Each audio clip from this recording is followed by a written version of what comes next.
नमस्कार, मी गीता फॅशन या चॅनलमध्ये आपलं स्वागत आहे।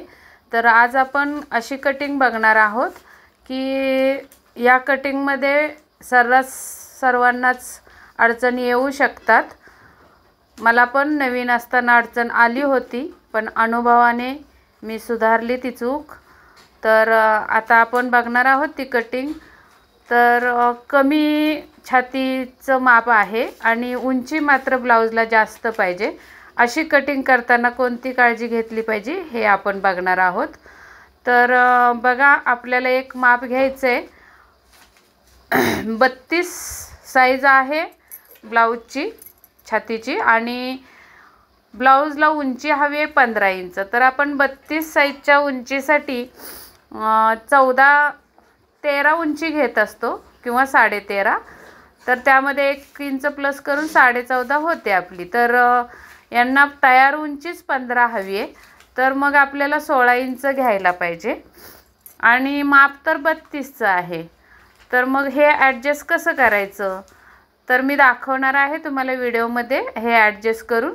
तर व्हिडिओ स्किप न करता पूर्ण बघा, आणि नवीन बघत असाल तर चॅनलला सबस्क्राईब करा आणि बेल आयकनची घंटी दाबा, तर म्हणजे नवीन व्हिडिओचे अपडेट्स तुम्हाला येत राहतील। आणि कमेंट पण तुमची काय असेल तर तुम्ही कमेंट करू शकता, अडचण काय असेल तर। चला तर मग व्हिडिओला सुरुवात करूया। सुरुवातीला एक उभी रेष ओढून घेते मी। आता या रेषेवर आपल्याला टाकायचं आहे खाली आडवी रेघ कमरेसाठी। इथे टाकायचा आहे आपल्याला कमरेचा 4था भाग प्लस 1 इंच टक्स आणि 1.5 इंच मार्जिन। तर सुरुवातीला उभ्या रेषेवर आपल्याला उंची टाकून घेऊयात। 15 इंच तयार पाहिजे, तर 16 वर घेतली पाहिजे। तर मला जागा अपुरी पडते, तर आपण हे स्वच्छ करून घेऊयात अगोदर, म्हणजे तुम्हाला क्लीनमध्ये दिसून जाईल। तर 16 वर एक खूण करून घेऊयात आपण। नंतर अजून थोड्या अंतरावर 16 वर एक खूण करून घेऊया। अशा 2 ठिकाणी खूण करून घ्यायची उंचीची, म्हणजे काय होतं, वरती शोल्डरची रेष जी आहे ती एका रेषेत येते। आता इथे तुम्ही जर पेपरची कटिंग करत असाल तर पेपर फोल्ड करून घ्या, किंवा कापडाची कटिंग करत असाल तर कापड फोल्ड करून घ्या आणि फोल्डची बाजू आपल्याकडे घ्यायची। तर आता इथे बघा, आपल्याला शोल्डर कशी टाकायची, तर शोल्डर अंदाजे आपण घेऊयात 14 इंचाची शोल्डर अंगावरचं माप घ्यायचं आहे। आणि जर डीप गळा जर असेल तर 5.5 वर खूण करून घ्यायचे आणि इथे टाकायचं आहे छातीचा 4था भाग। तर 32चा 4था भाग 8 येतो, त्याच्या पुढे आपल्याला 1.5 इंच मार्जिन द्यायचं आहे। आणि खाली लास्टला कमरेचा 4था भाग टाकायचा आहे। तर 32ची कंबर आपण घेऊयात 28 इंच। तर 7 चोक 28, 7 इंचावर कमरेची खूण येणार आहे। तिथून पुढे 1 इंच टक्स द्यायचं आहे आणि 1.5 इंच मार्जिन द्यायचं आहे।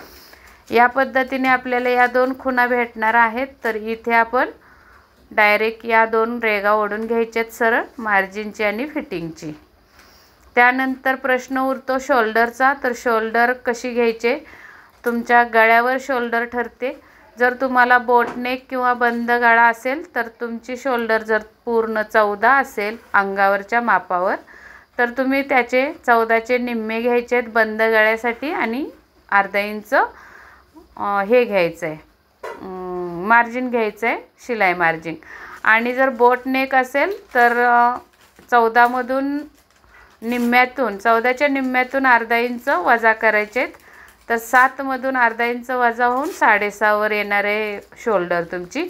आणि जर डीप नेक असेल तुमचा तर 7मधून, म्हणजे 14चे निम्मे 7, आणि 7मधून तुमचा जो गळा आहे, उदाहरणार्थ 10 इंचाचा गळा असेल तर तुम्हाला 2 इंच कमी करायचे, आणि 8 इंच गळा असेल तर तुम्हाला 1.5 इंच गळा शोल्डर कमी करायचे।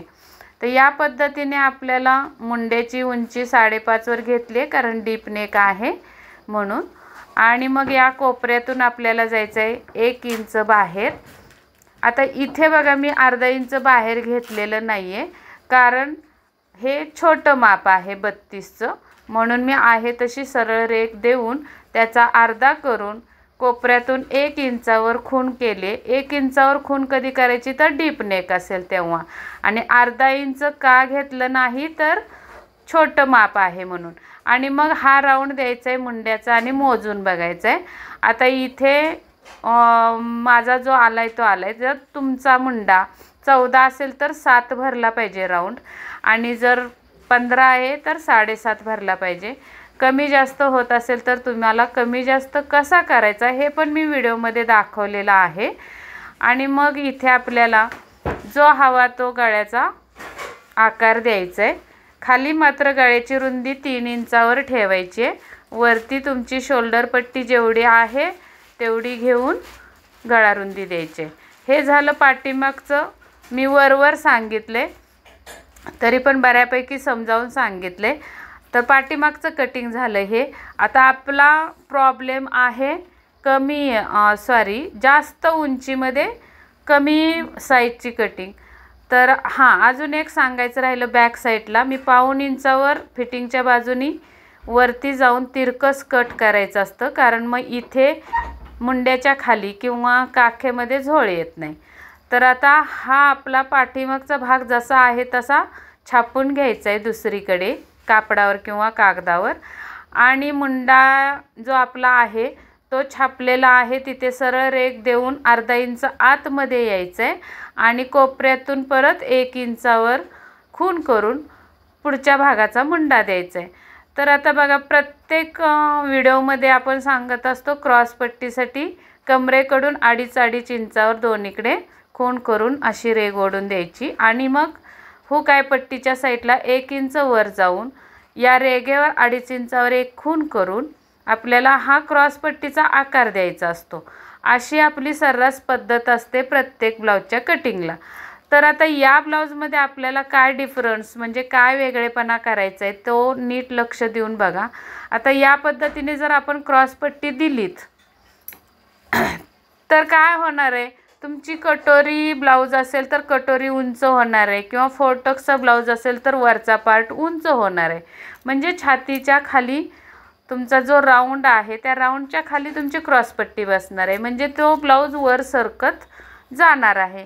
तर त्यासाठी आता हे सगळे कारणं होऊ नयेत म्हणून काय करायचं, सर्वात प्रथम आपण टाकून घ्यायचं आहे पॉईंट कसा काढायचा हे पण मी तुम्हाला सांगितलेलं आहे. तर आता बघा, छाती 32 आहे, त्याचा 4था भाग घेतला आपण तर 8 येतो आणि त्यामध्ये 1.5 इंच प्लस करायचे असतात, तर 9.5 वर खूण येणार आहे. आता तिथून खाली आपल्याला राऊंड मोजायचा असतो. राऊंड पण कसा मोजायचा हे मी तुम्हाला सांगितलेलं आहे व्हिडिओमध्ये. शोल्डरपासून पूर्ण छातीच्या उभारावरून जिथे एंड होतो छातीचा तिथे आतमध्ये टेप खोचून जी उंची तुमची येणार आहे तो असतो राऊंड. तर आपला हा आता पॉईंटवर अशी सरळ रेघ ओढून द्यायची आहे आणि या पॉईंटवर आपल्याला फुल बस्टचं माप टाकायचं आहे. तर आता फुल बस्ट आपली 32 आहे, याच हिशोबाने चालूया. आणि मग या रेघेवर एक्झॅक्टली पॉईंट म्हणजे कटोरीचं टोक कुठं येईल, तर बघा या रेघेवर आपल्याला छातीचा 10वा भाग टाकायचा आहे. तर 32चा 10वा भाग येतो 3.2. आता तिथून आपल्याला सरळ खाली रेघ ओढून घ्यायची आहे क्रॉसपट्टीपर्यंत.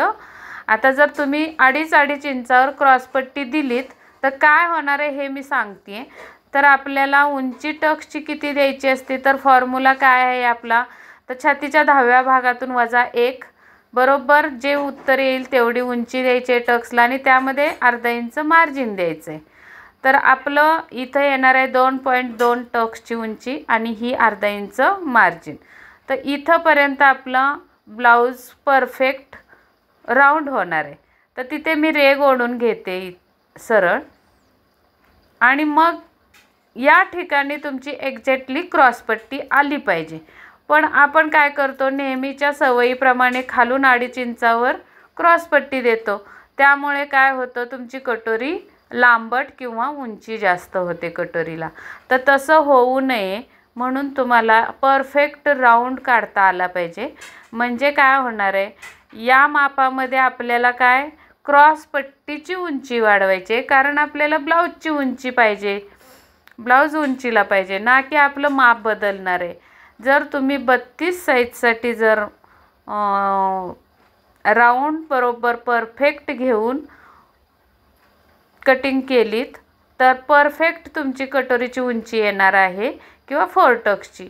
याच ठिकाणी आता 4 टक्सची कटिंग असेल तर टक्सचं टोक 4 टक्सच्या ब्लाऊजमध्ये अर्धा इंच खाली असतं। अगदी बरोबर करेक्ट टोक कटोरीसारखं आपण देत नाही 4 टक्सच्या ब्लाऊजला। तर 4 टक्सचा ब्लाऊज असेल तर थोडं खाली टक्सची उंची दिली तरी चालू शकतं। आणि मग त्याच्यानंतर दोन्ही साईडला 1.5 इंचावर खुणा करून बाकीच्या 2 टक्स द्यायचेत आणि कोपऱ्यातला टक्स 2 इंचावर द्यायचा असतो। या पद्धतीने आपण ही कटिंग 4 टक्सची पण करणार आहोत। तर परत एकदा सांगते, तुम्हाला उंची जर वाढवायची असेल ब्लाऊजची तर तुम्ही क्रॉस पट्टीची उंची वाढवायचे, योक पट्टीची उंची वाढवायचे। क्रॉस पट्टीच्या वरती ब्लाऊजमध्ये काहीही बदल करायचा नाही। तर या पद्धतीने कटिंग करा। आता 4 टक्सच्या टक्स पण दाखवते मी तुम्हाला टाकून। बघा, इकडे 1.5 इंच आणि या साईडला 1.5 इंच अशा या 2 होणार आहेत आणि वरता मुंड्यातला जो टक्स आहे तो 2 इंचावर घ्यायचा आहे अंतर। किंवा मग या मधला जो गोल आलेला आहे तिथे एक बांगडी ठेवून गोल आकार देऊन त्याच्यावर 1.5 इंच आणि 2 इंच असं अंतर टाकलं तर तुम्हाला 4 टक्सचे पण टक्स बरोबर टाकता येतील। अशा पद्धतीने आपण 32 साईजची कटिंग तुम्हाला मी दाखवलेली आहे। तर या पद्धतीने कटिंग करा, अजिबात तुमची कटोरी उंची वाढणार नाही, परफेक्ट कटोरी बसेल। आणि हा व्हिडिओ जर तुम्हाला थोडा जरी फायद्याचा असेल किंवा मदत झाली असेल या व्हिडिओमुळे तुम्हाला, तर नक्की एक लाईक करा, मित्रमैत्रिणींसोबत शेअर करा आणि अजून पण जर चॅनलला सबस्क्राईब केलं नसेल तर सबस्क्राईब जरूर करा। चला तर मग भेटूयात पुढच्या व्हिडिओमध्ये। तोपर्यंत स्वस्त रहा, मस्त रहा आणि व्हिडिओला लाईक केल्याशिवाय जाऊ नकात। आणि परफेक्ट या पद्धतीने तुम्ही कटिंग करा। छोट्या मापाचा उंच ब्लाऊज कसा शिवायचा हे मी सविस्तर तुम्हाला इथे आकृतीमध्ये दाखवलेला आहे।